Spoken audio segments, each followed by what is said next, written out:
Hello les amis, j'espère que vous allez bien, j'espère que vous êtes en train de passer une bonne journée, que ça va continuer avec cette vidéo. Je suis super contente de vous retrouver pour vous faire une revue en mode un petit peu première impression de la rétro palette de Natasha Denona, cette petite beauté. Oui, oui, oui, oui, oui.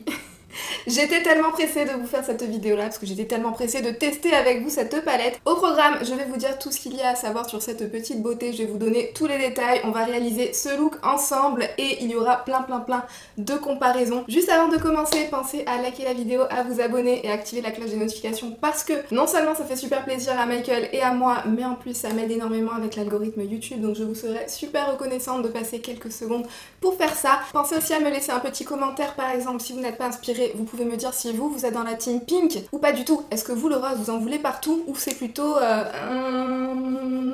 Non. Sans plus tarder, on va enfin commencer à parler de cette magnifique petite palette. La palette rétro dans le format moyen de Natasha Denona qui était tellement attendue depuis si longtemps. Elle est enfin là. N'est-elle pas magnifique? Regardez-moi ce packaging là avec ce joli rose poudré. Non mais moi clairement je suis dans la team pink. Tout ce qui est rose poudré, je veux des accessoires rose poudré absolument partout autour de moi. J'adore, j'aime trop cette couleur, je la trouve juste sublime. C'est exactement le format que d'habitude au prix de 69 €. Voici comment se présente l'intérieur de cette petite beauté. N'est-elle pas grandiose? N'est-elle pas grandiose? N'est-elle pas absolument sublime? Je vous laisse contempler. Donc dans cette palette-ci, comme d'habitude, vous retrouvez 15 fards à paupières. À l'intérieur, vous avez 6 fards lumineux / métallisés, 9 fards mat, dont 5 qui sont dans la formulation cream to powder. Vous voyez, c'est la formulation, quand vous la touchez, vous avez l'impression que c'est une texture un petit peu mousse, un petit peu presque mouillée, et quand vous l'appliquez sur la paupière, ça se transforme en poudre. Et vous avez 4 mats standards chez Natasha Denona dans la formulation creamy mat. Perso, je trouve que c'est un ratio entre les lumineux et les mats qui est pas trop mal. Bon, après, vous me connaissez, je suis une grande dingue de fards lumineux, de fards métallisés, de fards micro pailletés, tout ce que vous voulez, donc j'aurais pas dit non en avoir un ou deux de plus, mais après je comprends que dans un thème un petit peu rétro, c'est vrai que quand on pense à des make-up un petit peu rétro, un petit peu façon années 60, j'ai l'impression qu'en règle générale il y avait quand même pas mal de looks assez mat. En termes de color story, c'est une color story qui est assez orientée dans les tonalités de mauve, de prune, mais c'est quand même une color story qui reste assez froide, parce que même cette partie-là de la palette, on peut avoir l'impression que c'est des tonalités qui sont plutôt chaudes, mais en vrai, pas tant que ça, hein. Ça reste des couleurs un petit peu plus bois de rose, un petit peu plus, oui, un petit peu plus chaude que de ce côté-là de la palette, mais c'est pas non plus si chaud que ça. On est dans les tonalités, donc du coup, autour du mauve, autour du rosé, rose poudré, rose un petit peu clair, un petit peu bébé, avec des tonalités de taupe à l'intérieur, un petit peu de gris taupe. C'est la palette grande sœur de la palette mini rétro. Vous avez la petite sœur rétro et la grande sœur rétro. Et effectivement, je sais qu'il y a eu quand même pas mal de déçus par rapport à la color story de la grande rétro. Je sais que beaucoup auraient aimé que la color story se rapproche un petit peu plus que la color story qu'on avait dans cette mini rétro. Natasha Denona l'a dit elle-même dans son live de présentation de la palette. Elle s'est un petit peu plus orientée autour des tonalités rosé mauve avec des tonalités un petit peu plus gris top. Son inspiration c'était un petit peu plus la palette glam, de faire une palette sœur avec la glam palette mais qui tournerait autour du thème du mauve neutre froid, vous voyez. Et je trouve que c'est vraiment une très bonne idée de sa part parce que c'est vrai que dans toutes les palettes de chez Natasha Denona, on a beaucoup eu de tonalités orientées ton chaud et finalement on a eu des tons froids que dans la glam palette. Donc c'est plutôt cool, moi je trouve, d'avoir une nouvelle palette orientée ton froid, cette fois-ci autour du thème un petit peu plus rosé. Faut savoir aussi dans cette palette là que vous avez 3 teintes que vous retrouvez dans la grande palette lila de chez Natasha Denona. Donc c'est la teinte Amara qui est juste ici, la teinte Helio qui est juste à côté et la troisième teinte c'est la teinte Nude Mauve qui est juste là. Alors Natasha Denona a expliqué pourquoi elle a fait ça, c'est parce qu'en fait elle a discontinué sa grande palette lila et ces 3 teintes-ci, c'était vraiment des teintes qu'elle aimait tellement qu'elle ne voulait pas les voir disparaître de son portfolio de teintes, de son portfolio de couleurs, donc elle les a remis dans cette palette-ci pour que ces teintes-là qu'elle aime tellement continuent à exister dans les palettes du catalogue Natasha Denona et c'est vrai que ce sont 3 teintes qui sont juste absolument sublimes. Mais si vous possédez la lila, soyez au courant et pour toutes celles qui ont été déçues de ne pas voir de tonalité un petit peu plus verte dans cette palette-là, rassurez-vous. Rassurez-vous, Natasha Denona vous a entendu. Elle a clairement laissé entendre dans son live question-réponse qu'elle a fait sur Insta que le thème rétro chez Natasha Denona ne s'arrêterait pas avec cette palette-ci et que l'année prochaine, on aurait sûrement droit à une palette rétro, à une suite de la palette rétro autour des tonalités un petit peu plus vertes. Et ça me met en joie. Ça me met en joie, mais alors d'une force, vous pouvez même pas imaginer à quel point. En plus du coup j'imagine que ça sera une palette qui pourra hyper bien se combiner avec celle-ci. Vu que ça sera une partie 2, j'imagine que ça sera fait pour. Donc, toutes celles qui étaient déçues, Natasha Denona vous a entendu et ça je trouve ça super bien qu'une marque fasse l'effort un petit peu d'écouter ce que ses fans, ce que sa clientèle a à dire par rapport à ses sorties et un petit peu s'adapter en fonction de ça. Je suis super contente. Je suis trop contente, moi j'aime beaucoup cette color story là. Je suis sûre que j'aimerais une color story intégralement dédiée au vert de Natasha Denona. Donc j'ai hâte. Bon, je pense que j'ai beaucoup trop parlé pour cette introduction de la vidéo, vous le savez, comme d'habitude. Hein. On va enchaîner tout de suite, je vais vous montrer comment j'ai réalisé ce look-ci. Ce look-ci qui, on est bien d'accord.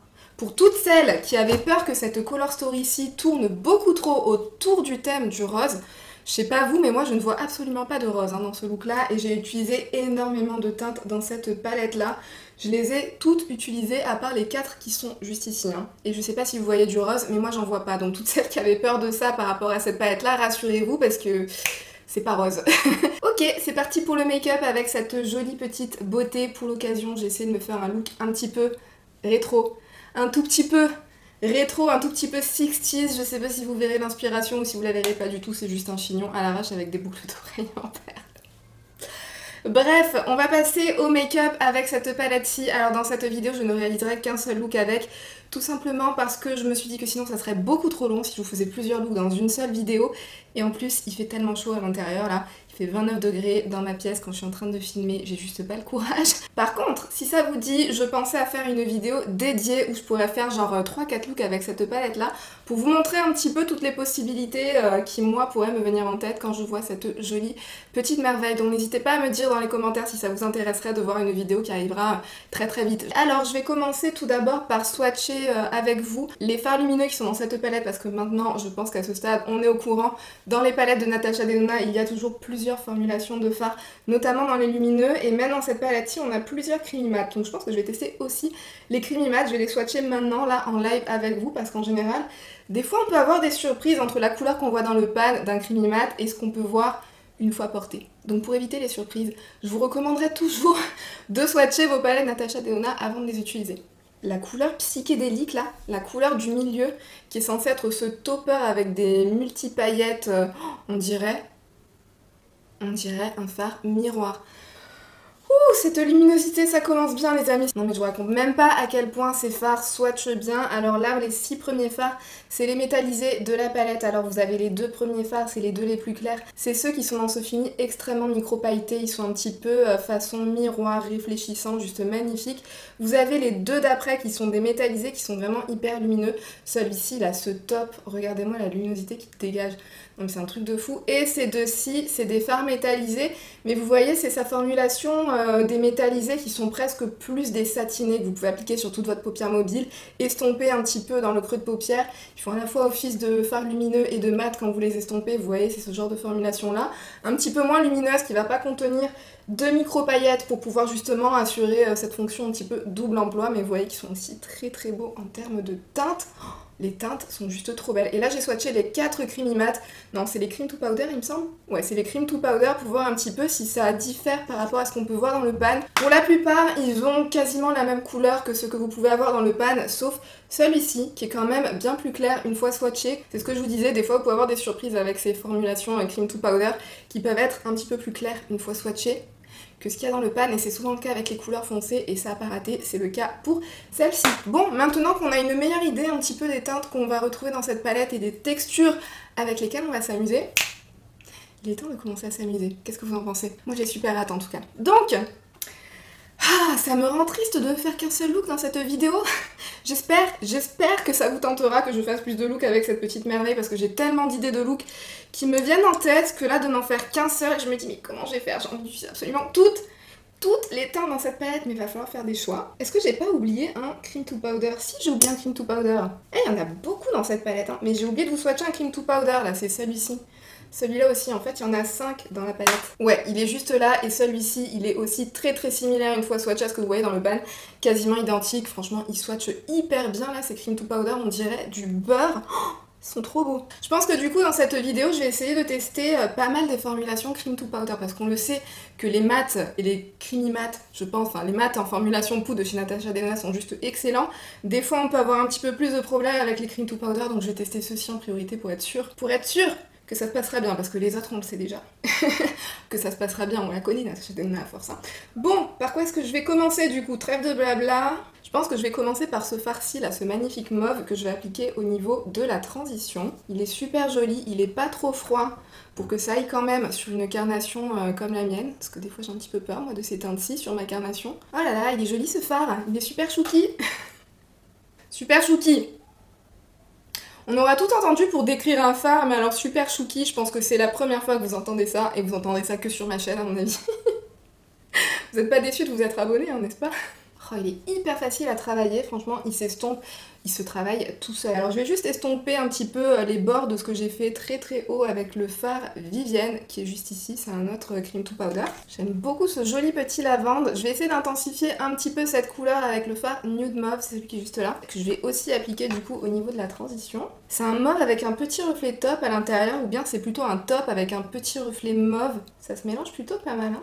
Bon bah écoutez, les mats de Natasha Denona sont toujours aussi excellents, j'ai envie de dire. Et je viens bien étirer au niveau du coin externe pour créer un joli effet fumé façon œil de chat. Je trouve que, enfin je pense, j'espère que ça va donner un côté encore plus rétro au look, encore plus façon années 60, vous voyez. Et vous voyez à ce stade, vous pourriez déjà avoir fini, genre mettre n'importe lequel des fards lumineux sur la paupière et en avoir fini. Mais on va pas s'arrêter là, bien sûr, on va un petit peu glamifier tout ça. Du coup, qu'est-ce qu'on va faire? On va prendre le fard, on va prendre ce fard Rébellion, tiens, celui qui swatchait beaucoup plus clair que ce qu'il n'avait l'air dans le pan. Vous vous rappelez, c'est celui-ci. Je vais en rajouter un petit peu au niveau du coin externe et commencer à travailler, enfin à continuer à travailler mon creux de paupière avec. On va voir comment il se travaille ce fard. Et celui-ci, je pense que je vais le ramener dans le creux, mais jusqu'au niveau du coin interne, vous voyez. Je trouve que ça fait très rétro ce genre de look avec un creux vraiment très marqué du coin interne jusqu'au coin externe.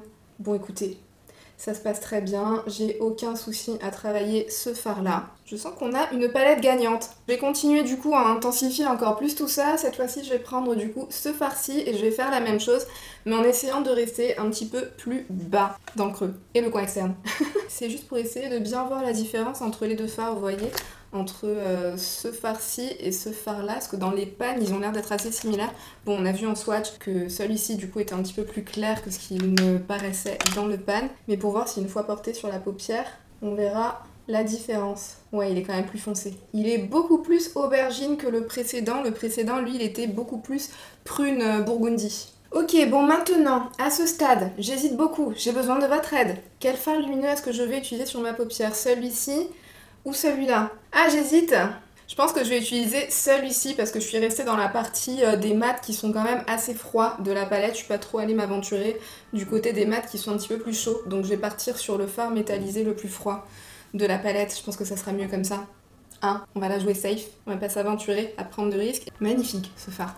Il est magnifique, il est trop joli. C'est un top, mais il a une super belle tonalité. En fait, c'est comme s'il avait un sous-ton presque chaud à l'intérieur. C'est comme s'il y avait du mauve plutôt chaud dedans. C'est trop difficile à décrire, mais c'est une merveille. Il est assez indescriptible, là, ce fard-ci. Magnifique. Mais alors, il est beau, hein. Alors là, il est très beau. Bon, maintenant, je vais continuer et je vais appliquer un fard au niveau de mon coin interne. Et forcément, je vais appliquer le fard psychédélique qui est juste ici. Je vais l'appliquer sur cette partie-là de ma paupière mobile, plus au niveau du coin interne. C'est un fard licorne, comme il y avait dans la mini rétro, mais cette fois-ci il est un petit peu plus froid, comme elle le disait de toute façon dans sa story où elle faisait des swatchs pour présenter sa palette. C'est exactement ça. Super joli. C'est dommage parce qu'à la caméra, je sais que vous verrez pas les petits reflets qui sont dans ce fard-ci, mais il y a de très jolies micro-paillettes un petit peu bleutées, un petit peu rosé. Ah ouais, c'est un vrai fard licorne arc-en-ciel, vous voyez. Bon, juste histoire de, je vais continuer d'intensifier une toute petite pointe mon coin externe, même si on est déjà bien dark là. Et je vais faire ça avec ce fard-ci. J'en mets une toute petite pointe. Aucun souci à travailler. C'était aussi un fard cream to powder, donc cette formulation un petit peu plus mousse. Ça se travaille hyper facilement, j'ai rien à dire. Hein. Je pense que j'ai utilisé tous les fards en formulation cream to powder et je n'ai rencontré de problème avec aucun de ces fards. Ils sont extrêmement faciles à travailler. Je suis impressionnée, mais à ce stade, est-ce qu'on est vraiment étonné d'être impressionné par les fards de Natasha Denona? Je Je pense pas. Bon, maintenant il serait temps de s'occuper un petit peu de ce ras de cils inférieur et pour ça, je vais prendre le fard Swing. C'est un violet mais vous voyez qui est pas non plus trop froid, c'est comme s'il y avait une toute petite pointe de chaleur. Je me rappelle que dans son live elle disait que c'est comme s'il y avait un tout petit reflet un petit peu rougeâtre à l'intérieur. Ouais, c'est vrai qu'on arrive quand même à voir la base un petit peu plus marron rouge qu'il y a dans ce fard là. J'espère que vous arriverez à le voir un petit peu à la caméra, au swatch. Mais c'est un violet prune avec une petite pointe de marron, une petite base marron rouge en fait dedans. Je l'aime beaucoup, il est très beau. Hein. Et c'est chouette parce que comme je vous disais juste avant, donc c'est ces formulations. Alors c'est pas les plus lumineuses, les plus intenses de fards lumineux chez Natasha Denona, mais du coup ils sont extrêmement faciles à la fois appliquer pour avoir de la luminosité et en même temps à estomper un petit peu pour créer un vrai effet fumé, un vrai effet smoky, donc j'aime beaucoup. Et juste à ce niveau-là de mon ras de cils inférieur, j'ai quand même envie de mettre une toute petite pointe de ce fard-ci, juste pour le voir côte à côte par rapport au fard psychédélique qui est juste là. Est-ce qu'on voit vraiment une différence entre les deux ou pas? À mon avis oui, parce qu'il y en a un, le psychédélique, celui qui est au milieu, il est quand même beaucoup plus froid, alors que l'autre il a des paillettes bien plus dorées, donc il est quand même plus chaud. Mais j'ai envie de voir. J'ai envie de tester jusqu'au bout maintenant qu'on est là. Ouais, il est bien plus chaud. C'est les reflets bien plus chauds des micro-paillettes qui sont à l'intérieur qui apparaissent à côté de l'autre. L'autre, on voit bien ses paillettes un petit peu plus bleutées, sa base un petit peu plus rose froid, alors que celui-là, il a une base un petit peu plus presque rose pêche avec de beaux reflets dorés à l'intérieur. Ils sont très jolis tous les deux. Hein. Et maintenant, je vais prendre le fard Mode, donc du coup le fard le plus clair de la palette, il est presque blanc avec un petit sous-ton rosé à l'intérieur. Et je vais venir un petit peu gommer les bords en fait pour me retracer une ligne beaucoup plus précise et une forme bien plus nette. Et j'en mets aussi un petit peu sous le sourcil pour quand même revenir illuminer ce look qui mine de rien est quand même bien dark. Hein. Ouais, je vois vraiment l'inspiration Glam Palette avec cette palette-ci. Hein. Parce que c'est vrai qu'on est vraiment très nude, nude ton froid. Mais dans la gamme du mauve, du aubergine, du burgundy. Bon écoutez, je vais finir mon look hors caméra, je vais mettre un petit peu de crayon, de mascara, d'eyeliner, tout ça, et je vous retrouve juste après pour vous donner un petit peu mon avis en première impression de ce que j'ai pensé de cette palette, mais je pense que vous vous en doutez à ce stade. Mais restez quand même connectés parce qu'il y aura aussi des comparaisons à venir. Hein. Toutes les comparaisons que vous m'avez demandé sur Insta, elles arrivent. Bon bah voilà le look, je sais pas ce que vous en pensez, mais moi je suis juste trop fan. Je ne m'attendais absolument pas à ce que le look tourne de cette façon-là. Ce look a tourné beaucoup plus glam, beaucoup plus intense et beaucoup plus ton froid que ce que j'aurais pu penser. Même ces 4 teintes-ci que je n'ai pas du tout utilisées dans le look du jour, c'est pas des teintes qui sont roses, c'est des teintes qui sont beaucoup plus bois de rose. Je vous ferai sûrement une vidéo avec d'autres looks qui intégreront ces 4 farcis pour voir un petit peu ce que ça peut donner, mais là à ce stade, pour moi ce n'est absolument pas rose et c'est carrément la sœur nude mauve de la Glam Palette, mais alors carrément. En termes de qualité, vous l'avez vu tout au long du look, donc je vais pas vous refaire un topo, vous l'avez compris, c'est la qualité qu'on adore voir chez Natasha Denona. Les creamy mat, c'est un bonheur, non pas les creamy mat, les creamy mat on le sait que ce sont des formulations de mat excellentes chez Natasha Denona. Les cream to powder sont hyper faciles à travailler dans cette palette là, les métallisés sont trop beaux. Vous en avez 2 qui sont un petit peu moins intenses que les autres, mais du coup vous voyez, moi je l'ai appliqué en ras de cils inférieur, bon ça se verra pas beaucoup à la caméra, mais je le trouve vraiment très joli. Il y a un petit reflet, il dégage un petit peu de lumière. C'est très subtil, mais la tonalité, le petit sous-ton qu'il a, ça le rend vraiment de toute beauté. Puis de toute façon, si vous avez envie de le pumper un petit peu, vous pouvez rajouter l'un des 2 fards toppers par-dessus. Je suis fan. En termes de qualité, je n'ai absolument rien à dire. Je trouve que c'est une palette qui est extrêmement bien réussie parce que c'est une palette qui pour moi sera extrêmement versatile. Là je suis allée dans des gammes assez dark parce que j'ai utilisé les teintes les plus foncées de la palette, mais je vois carrément comment avec cette palette-ci vous pourriez faire un look rétro glam, mais assez léger, assez clair pour rester un petit peu plus sur un look de jour en restant avec les teintes qui sont un peu plus dans cette partie-là de la palette, plus les teintes qui sont par ici. Vous pouvez faire un look d'intensité un petit peu plus moyenne en intégrant par exemple ce fard-là ainsi que ce fard-là et ce fard-là. Et vous pouvez rendre le look beaucoup plus dark avec ces 2 farcis, comme je l'ai fait dans le look du jour. Et moi personnellement, c'est une palette, quand je la vois, qui m'inspire énormément. Je pense qu'on peut vraiment se réaliser une très belle diversité de looks avec. J'ai plein d'idées. Bon, maintenant du coup, on va passer à la partie comparaison de la vidéo, parce que déjà moi personnellement, cette palette m'a fait penser à beaucoup d'autres colorsauries qu'on peut posséder dans d'autres marques, ou même chez Natasha Denona. Et sur Insta, vous m'avez suggéré plein d'idées de comparaison que je pourrais faire avec d'autres palettes. Donc du coup, je me suis dit que j'allais intégrer ça dans cette vidéo. Un petit air de ressemblance avec la palette Naughty, donc je vous les montre côte à côte. Voici comment elle se présente. Donc c'est vrai que dans les tonalités, enfin dans la gamme de fards mat qu'on peut avoir dans les deux palettes, c'est vrai qu'on retrouve un petit peu ces fards prunes, ces fards burgundy, ces fards aubergine. On a aussi un petit peu ces tonalités, vous voyez, de marron, un petit peu plus presque bois de rose. Mais je trouve que mine de rien, la palette Naughty de chez Huda Beauty va tourner un petit peu plus autour des tons chauds comparé à la palette rétro de chez Natasha Denona. Il y aura peut-être quand même quelques similitudes, hein, c'est vrai. Je vous avais aussi dit que je voyais une petite ressemblance avec la palette Moderne Renaissance de chez Anastasia Beverly Hills. Donc je vais aussi vous les montrer côte à côte. Je sais plus comment faire ça. Attendez, j'essaie de trouver une solution là parce que... Ouh, je suis pas douée. Ok, voici les deux palettes côte à côte. Alors, c'est vrai qu'il y a quand même un petit air de ressemblance parce que dans cette palette-ci, mine de rien, vous retrouvez quelques tonalités assez mauve froid. Vous avez aussi des tonalités de prune, mais globalement, je trouve que c'est pareil que pour la Naughty, même si ça se ressemble pas avec la Naughty. Je trouve que globalement, la Moderne Renaissance est quand même beaucoup plus ton chaud comparée à celle-là qui pour moi reste bien plus orienté ton froid. Et sans oublier qu'à l'intérieur de cette palette-ci, vous retrouvez les sublimes métallisés de chez Natasha Denona que dans la Moderne Renaissance, on n'a pas. Parce que finalement, il n'y a pas tant de fards lumineux que ça dans la Moderne Renaissance. Et les lumineux qui sont dans cette palette-ci sont quand même assez subtils, c'est des choses assez légères. Alors que dans celle-là, vous avez des vrais beaux fards métallisés qui peuvent vraiment faire tout l'impact, tout un look en fait sur votre paupière mobile. Je vais vous faire aussi une petite comparaison par rapport à la Glam Palette. Alors la Glam Palette, il n'y a pas vraiment beaucoup de ressemblance entre les deux. Mais c'est juste que j'avais pu trouver les tonalités de gris top froid dans la palette rétro qui pouvait avoir un petit air de ressemblance avec la Glam Palette. Alors quand on les voit côte à côte, on se rend compte que c'est pas la même chose. C'est pas la même chose parce que la tonalité top froid de lumineuse qui est dans cette palette-ci, comme je vous l'ai dit, c'est un gris argenté, mais on voit quand même son sous-ton mauve ressortir à l'intérieur, alors que dans cette palette-ci, dans la Glam, c'est vraiment des fards top argenté, gris. Ensuite, on va passer aux comparaisons que vous m'avez spécifiquement demandé sur Insta, donc ça c'est grâce à vous. Donc je vais vous montrer tout d'abord la comparaison de la rétro avec la Norvina de chez Anastasia Beverly Hills. Et encore une fois, même si on peut retrouver quelques tonalités de top qui pourraient être mine de rien assez similaires, vous voyez, je pense notamment à ce fard-ci.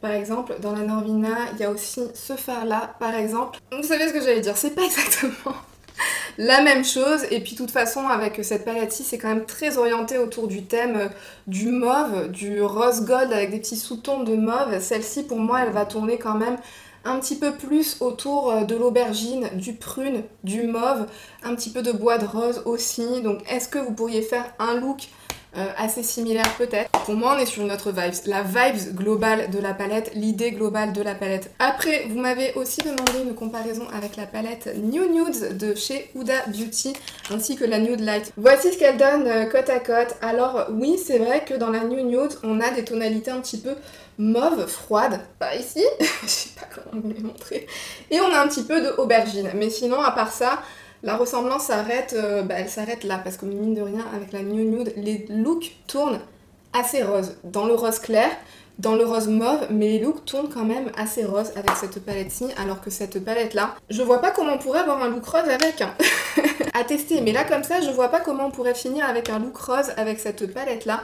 Pareil pour celle-ci, c'est une version encore des fards rose clair, encore plus rose peut-être que la New Nude, donc clairement pour moi il n'y a pas de ressemblance avec ces deux palettes-ci. Ouais, non, peut-être ce fard-ci là, qui est juste ici, qui est mauve, mais encore, comme je vous disais, il est un petit peu plus chaud, un petit peu plus rose, comparé à ce qu'on retrouvera dans la palette rétro. Vous m'avez dit que c'était aussi une grande sœur, que ça pourrait être la grande sœur de la Mini Love de Natasha Denona qui est sortie aussi très récemment. Effectivement, je vois une petite vibes avec ces deux farcis. C'est vrai qu'on a le mauve, c'est vrai qu'on a l'aubergine, mais c'est pareil. Après, la ressemblance s'arrête là. Voilà. La ressemblance s'arrête là pour moi. Donc il y a deux fards, effectivement, que vous pouvez retrouver un petit peu dans le même esprit par ici. Mais sinon, après, celle-ci, elle part dans une autre direction. Aussi, une petite comparaison vite fait par rapport à la Love Palette, même si pour moi, là, ces deux-là, il n'y a rien à voir. Enfin, si, il y a quand même à voir. On est quand même sur le thème un petit peu plus violet, avec un petit peu de gris aussi dans la Love. Mais pour moi, la Love, c'est la grande sœur beaucoup plus extravertie, beaucoup plus pèse par rapport à la rétro, qui est la petite sœur, plus rétro, et plus glam, pas la même vibes. Une autre comparaison super intéressante que vous m'avez suggérée, c'est une comparaison par rapport à la palette, c'est la palette de Natasha Denona, la Eyeshadow palette numéro 5. Non, c'est la palette numéro 2, que je vous dise pas de bêtises. C'est celle-ci, c'est celle qui est aussi dans des tonalités, mine de rien, assez mauve, assez gris mauve. Donc je vous les mets côte à côte. Est-ce qu'on voit des similitudes? Vous voyez ce fard-ci avec les deux fards qui sont juste là? Est-ce qu'on n'a pas quelque chose qui ressemble un petit peu entre ces deux métallisés là et le métallisé qui est juste ici? Et le métallisé qui est juste là, je pense qu'il tournera quand même bien plus gris que ce que vous retrouvez dans cette palette-ci, vous voyez, quand même beaucoup plus froid que ce qu'il y a dans cette palette-là. Mais mine de rien, c'est pareil avec le métallisé qui est ici comparé à celui qui est là, c'est pas tout à fait les mêmes, hein. Mais après c'est de l'ordre du sous-ton de différence. Et ce farci, qui a peut-être un petit air de ressemblance avec le nude top qui est juste là, même si celui-ci est un petit peu plus rosé, peut-être un petit peu plus chaud par rapport au nude top, vous voyez? Est-ce que vous voyez quelque chose? Et la dernière palette, une autre palette qui m'a un petit peu fait penser, mais finalement plus tant que ça, hein, quand j'ai la rétro sous les yeux, c'est la palette Venus XL de chez Lime Crime et je vous les mets côte à côte. Bon, effectivement, il y a une vibe un petit peu plus, un petit peu aubergine avec quelques fards mauves par-ci par-là dans la Venus XL, mais globalement la Venus XL est quand même bien plus orientée ton chaud que la palette rétro qui, elle, comme je le dis depuis le début de la vidéo, ça reste des nudes mauve froid. C'est très très froid hein, ce qui se passe là, bien plus que ce qu'on a eu l'impression dans les photos de promo peut-être. En tout cas moi perso je la trouve, je m'attendais pas à ce que ce soit aussi froid et aussi glam. Je suis plutôt agréablement surprise par la tournure que cette palette-ci prend. Vous l'avez compris, moi je suis super fan de cette color story là, la qualité elle est au rendez-vous et je l'aime beaucoup cette petite rétro, elle rentre parfaitement dans son thème pour faire des looks hyper rétro, hyper glam, une merveille, une merveille. Est-ce que je vais me répéter une 1 milliardième fois pour vous dire que je suis vraiment très très fan de cette palette là, que j'ai vraiment hâte de m'amuser un petit peu plus avec parce qu'à mon avis elle est quand même très très prometteuse cette palette-ci. Non, je vais pas vous le répéter encore une fois même si je viens de le faire. Avant de partir, n'hésitez pas à me mettre dans les commentaires ce que vous avez pensé de cette rétro palette. Est-ce que vous êtes aussi surprise que moi ou est-ce que pour vous, non, clairement c'est pas du tout votre délire. Pensez à liker la vidéo et à vous abonner si ce n'est pas déjà fait. Et sur ce, moi je vous fais plein de bisous et je vous dis à bientôt dans une prochaine vidéo. Bye!